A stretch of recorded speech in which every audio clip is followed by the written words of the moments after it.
ආයිබෝවන් ගැමිගෙදර recipe YouTube channel එකට ඔයාලව ආදරෙන් පිළිගන්නවා.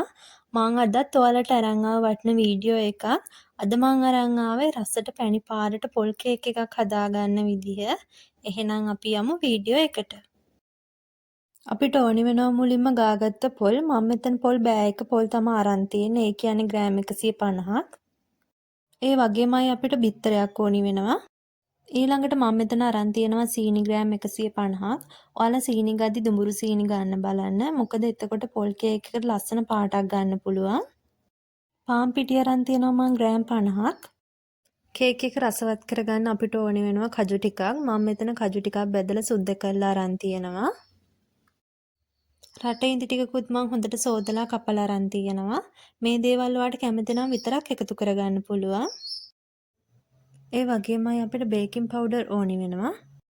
ඊළඟට අපිට ඕනි වෙනවා සුවඳ කුඩු, ලුණු. මම මේ සුවඳ කුඩු අරන් තියෙන්නේ කරඳ මුංගු, කරාඹු නැටි, කුරුඳු පොතු, කබලේ හොඳට බෙදලා කුඩු කරගෙන. මුලින්ම මේ විදිහට තාච්චයක් ලිපේ තියලා අපි ගත්ත සීනි වලින් හැඳි දෙකක් මේ විදිහට එකතු කරගන්නවා. ඊට පස්සේ සීනිය කැරමල් වෙන්න දෙනවා. අපි සීනිය කැරමල් කරගද්දි මේ විදිහට තාච්චය කරකවමින් සීනි ටික කැරමල් කරගන්න ඕනේ. සීනි ටික කැරමල් වුණාට පස්සේ අපි මේ විදිහට හැන්දක් අරගෙන හොඳට කලවම් කරගන්නවා. ඊට පස්සේ අපි මද රසන උණු වතුර වලින් පොඩ එකතු කරලා හොඳට කලවම් කරගන්න ඕනේ. මේ සෙහෙන් 3ක් විතර එකතු කරගන්න.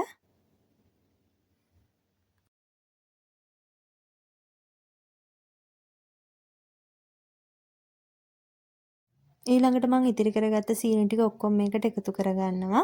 ඒ ටිකත් එකතු කරලා අපි හොඳට සීනි ටික දිය කරගන්න ඕනේ. සීනි පැණියක මේ විදිහට බුබුලු දාගෙන ඉද්දි අපි අර ගාගත්ත පොල් ටික එකතු කරගන්නවා. ඒ ටිකත් එකතු කරලා හොඳට හැන්දෙන් කලවම් කරගන්න ඕනේ. අපි පොල් වල තෙත සාමාන්‍ය හිඳනකන් තමයි මේ විදිහට කලවම් කරගන්නේ. ගොඩාක් පොල් වල තෙත හිඳෙන්න අවශ්‍ය වෙන්නේ නැහැ. ඊට පස්සේ අපි මේකට එකතු කරගන්නවා ලුණු වලින් තේ හැඳි කාලක්, සුවඳ කුඩු වලින් තේ හැඳි කාලක් එකතු කරලා ඒ ටිකත් හොඳට කලවම් කරගන්නවා. ඔයාලන්ට සුවඳ කුඩු නැත්තම් වැල්ල එකතු කරගන්නත් පුළුවන්.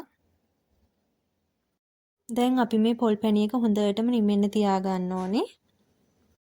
පොල් පැණියක හොඳටම නිමුණාට පස්සේ අපි ගසාගත්ත බිත්තර එකතු කරගන්නවා. ඒකත් එකතු කරලා මේ විදිහට හොඳට කලවම් කරගන්නවා. පාන් පිටි ග්‍රෑම් 50ත් අපි මේ විදිහට හලලා ගන්නවා. පිටිවල කැට තියෙන නිසා තමයි මේ විදිහට හලලා ගන්නෙ. ඒකට මම බේකින් පවුඩර් වලින් තේ හැඳි භාගයක් එකතු කරගන්නවා. මේ ටික එකතු කරලා හොඳට අපි මේ විදිහට කලවම් කරගන්න ඕනේ.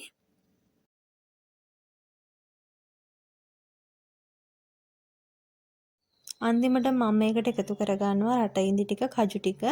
ඒ ටිකත් එකතු කරලා මේ විදිහට හොඳට ඔක්කොම ටික කලවම් කරගන්නවා. දැන් අපේ මේ පොල් කේක් එකට අවශ්‍ය මිශ්‍රණය අපි හදාගෙන ඉවරයි. ඊට පස්සේ මම මේ විදිහට තෙල් ටිකක් ගාගත්ත තැටියකට පොල් කේක් මිශ්‍රණය එකතු කරගන්නවා.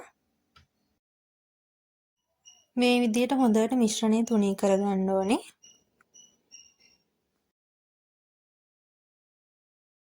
අද අපි මේ පොල් කේක් එක හදාගන්නේ රයිස් කුකර් එකේ. ඉතින් මම මේ විදිහට වතුර එකක් රත් වෙන්න තියාගත්තා. ඊට පස්සේ ස්ටීම් එක ඒක උඩින් තියලා තැටිය අපි ස්ටීම් එක උඩින් තියාගන්නවා.